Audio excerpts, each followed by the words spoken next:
When I use a reference photo, I use it as a guide mainly. It's there to help me get proportions right and to help me place my lights and darks and things like that.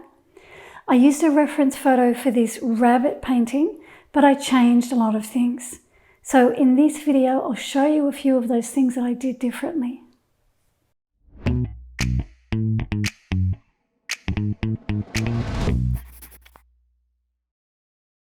A baby chicken last week, a rabbit this week. I must have Easter on my mind, or young children, or babies or something. Did I tell you that I became a grandmother 2 months ago? I have a beautiful little grandson now whom I adore.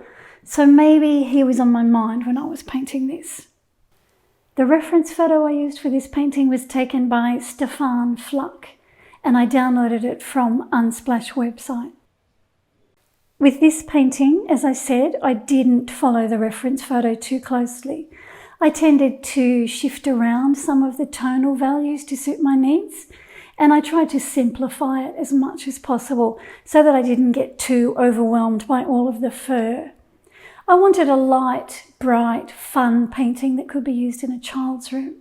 So instead of following the colours the way I saw them on the reference photo, I chose a few light, bright, transparent pigments that I knew would fill my painting with light. I did a colour study before I painted the bigger painting to make sure that everything was going to work together okay. On the study, I simplified the rabbit and I paid hardly any attention to the fur the way it was on the reference photo.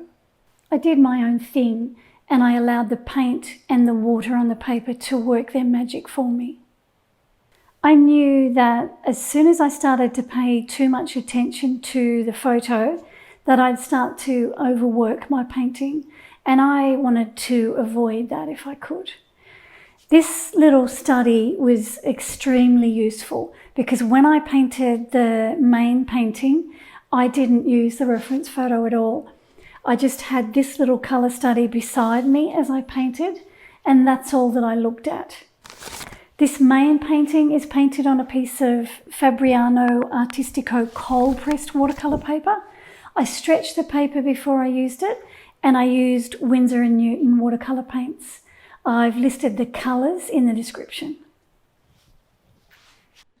I began by mixing a small amount of burnt sienna into Antwerp blue, and then I used that to wash over part of the background. My board was flat on the table when I put the paint on, but then I lifted it off the table to make the paint drift towards the edge of the paper. The other thing I did was I wet the entire paper before I put the blue paint on, so I wet over the rabbit as well. That way I won't get any hard edges forming around the edge of the rabbit. Some of the blue paint will flow onto the edges of the rabbit, but that's okay. I'll use a tissue later and I'll dab the blue paint off the rabbit before it dries. So you can see around the edge of the rabbit I've got soft paint edges rather than a hard blue line. You can see on the reference photo that there's a lot of detail on that fur.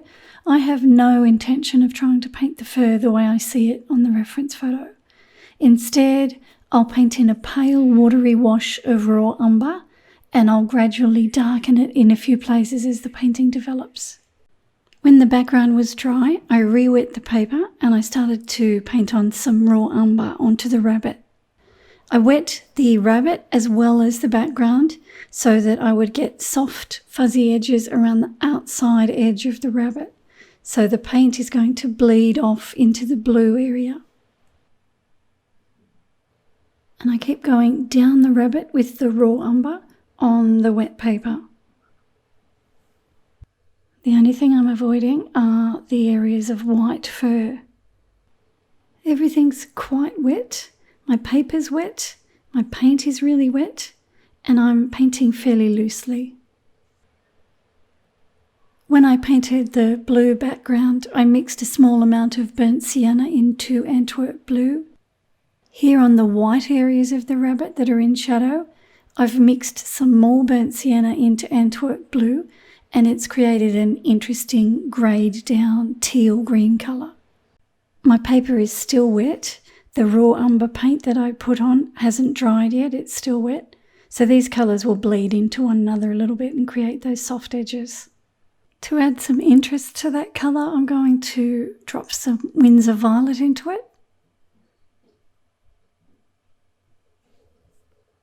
And then I'll drop that on there while it's wet.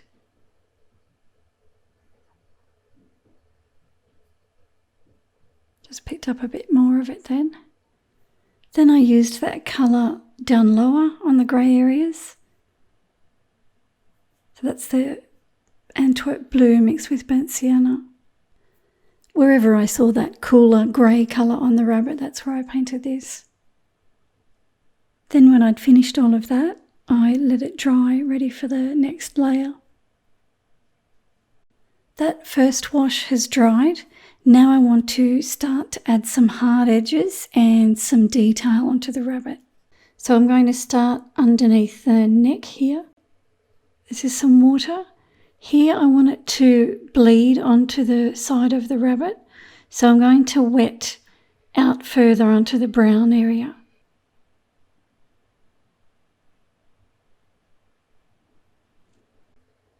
I'll use that colour I mixed before with burnt sienna and Antwerp blue.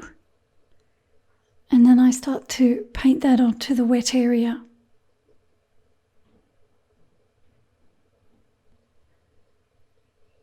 You can see I've got a hard edge there because I've kept the water in the area that I want to paint. But as I move my way down the neck, it will start to bleed onto the brown fur because I've got water there. So just here, you'll see the paint bleeding onto the brown area, which gives me a soft edge there. All the time I'm painting, I'm thinking about where I'm going to put my soft edges and where I'm going to put my hard edges. I need to include a variety of both of them into the painting. Left a little bit of lighter colour showing, I'm not completely covering it. To add interest to this colour, I'm going to drop some Winsor violet in there. I can't see these colours on the reference photo, but I know by using them, I'll be creating some areas on the painting that will interest the eye. So I'm not merely copying what I see on the reference photo. I'll put some of that violet down here as well. So don't be afraid to experiment with colour and try different things. By the time those parts of the rabbit dried, you can see it's created some interesting areas for the eye. Here I'm painting some burnt sienna onto the neck. I thought I'd use this colour to indicate the edge of the fur on the back of the head. I've drawn in a pencil line to follow, and I'm working on one side of that pencil line on wet paper.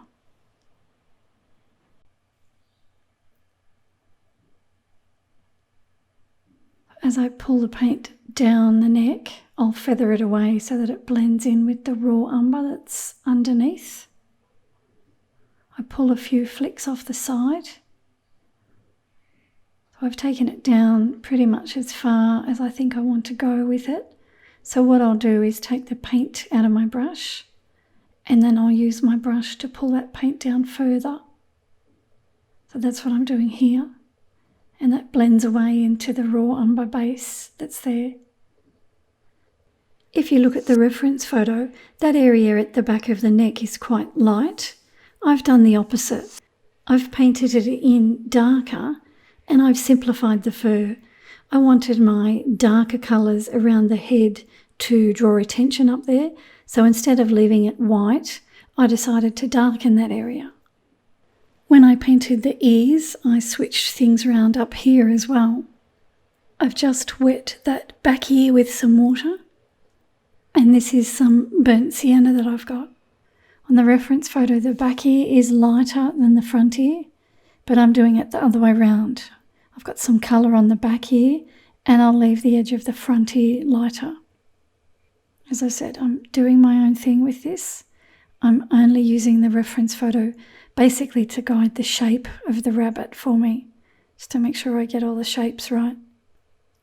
Now I want to get some colour inside this ear. As long as I don't touch that other ear that's wet, I should be fine. I want to use Winsor Violet, but I want to add some burnt sienna to it to make it more of an earthy violet so that it's not too bright.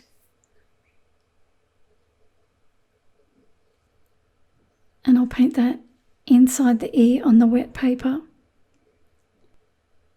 So it's only the white part of the ear that is wet at the moment. That'll give me hard edges all the way around this shape. But because it's wet, I'll get soft edges inside the shape where I stop the paint.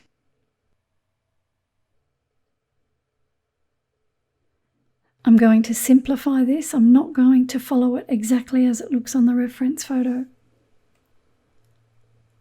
I've got nothing on my brush now. I'm taking a bit of paint off there. It's spread a bit further than what I wanted it to. I'll get some burnt sienna. And I'll paint that in here on the white section, just to give it a bit of warmth at the top of the ear. Looking at the reference photo, there's a bit of warmth up the top there. I've taken the paint out of my brush again, and I'm taking a bit of paint off this back ear. It's still wet, so I can do that. Everything is dry now. I dried it with my hairdryer. I want to get a bit of colour on this back section of the ear, so I've just wet it with water. I'll use the violet mixed with a touch of burnt sienna, and I'll paint that along there on the outer edge.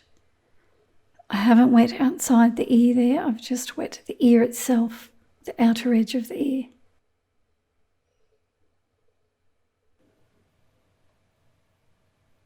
I'll put some of that colour here on the edge of the ear. That's wet there as well.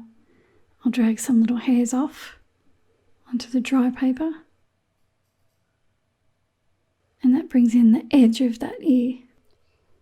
I painted in the eye, and then I decided I wanted to darken the inside part of that ear.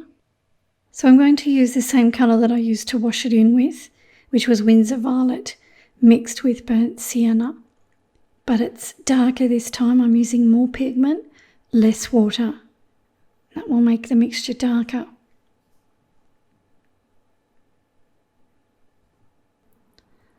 And now I'll paint this onto the wet paper. I'm only going to put this down the bottom here, and I might take it up a little way. It's fairly dark, as you can see.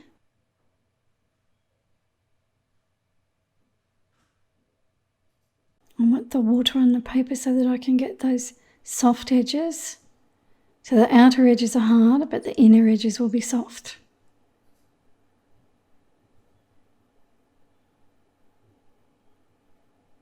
Spreading the paint out now. Here I'm starting to darken the area under the chin. If you have a look at the reference photo, you can see that area under there is darker. There's a dark shape. That's what I'm painting in at the moment. But I'm simplifying the area. I'm not following it exactly as I see it. I'm not trying to paint all the detail that's there. All I'm doing basically is copying that dark shape that's there. Here I've got a bit of Antwerp blue on its own, and I'm darkening the area, making the colour a bit deeper. Working on wet paper. I've got a nice little watercolour bloom down lower that I don't want to lose, so I'm not going to put any more paint down there. Towards the end of the painting, I boosted the colour around the rabbit's head, so I wetted the paper and I added some more Antwerp blue there. And then I got my little eradicator brush out. This is a Rosemary & Co. eradicator brush, it's called. I'm using it wet to take off a bit of paint here and there to create some highlights.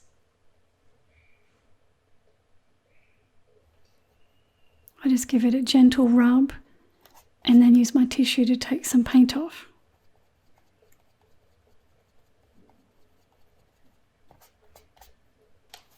Then when I was happy with it, I took the washi tape from around the edges and I cut it off my board. And there it is. I encourage you to experiment with colour and don't try to paint things exactly as you see them on your reference photo.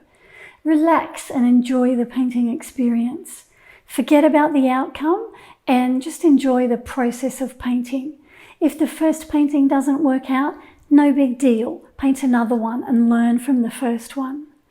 I'd like to give a shout out to Skillshare, who is sponsoring this video. For those who don't know, Skillshare is an online learning platform that has thousands of inspiring classes covering dozens of different creative topics. There's classes on illustration, fine art, graphic design, and more. I've been publishing watercolour classes on Skillshare for a few years now, and a few weeks ago I published my 12th class. In my latest class, I paint this rose where I focus on lost edges to help create depth and form. It's available on Skillshare now. Most of the classes on Skillshare are under 60 minutes with short lessons to fit into your schedule. Here's a class on colour theory that I found useful. It's called Colour Theory for Illustrators, a beginner's guide to creative colour. In this class, Brooke Glazer, who is a professional illustrator, shares lots of interesting tips about using colour, including how to shade with colour, how to make your colours pop, and how to pair colours together beautifully. An annual subscription to Skillshare costs less than $10 a month, so it's really good value. So if you've not used Skillshare before and you'd like to explore the site and see some of the classes that are on offer, I've included a link with this video. The first 1,000 subscribers to click the link in the description will get a free trial of premium membership so that you can explore your creativity. If this video was helpful to you, please hit the like button and be sure to subscribe. And I'll be back next week with a new tutorial for you.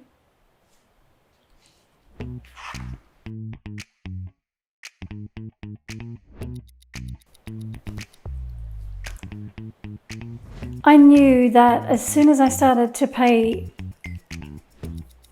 itchy nose,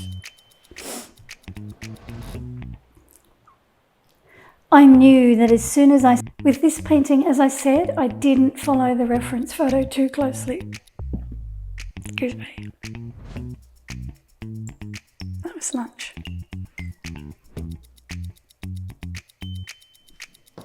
With this painting, as I said, I didn't follow the reference photo too closely.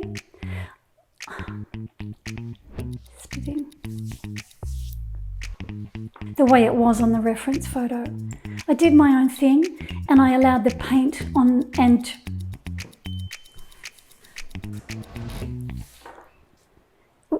with this painting, as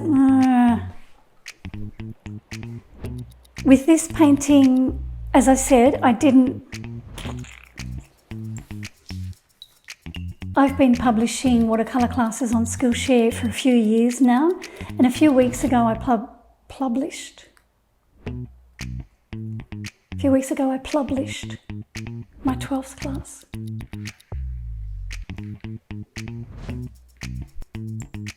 I've been publishing water classes. Yeah. Would you like to do one of my water classes?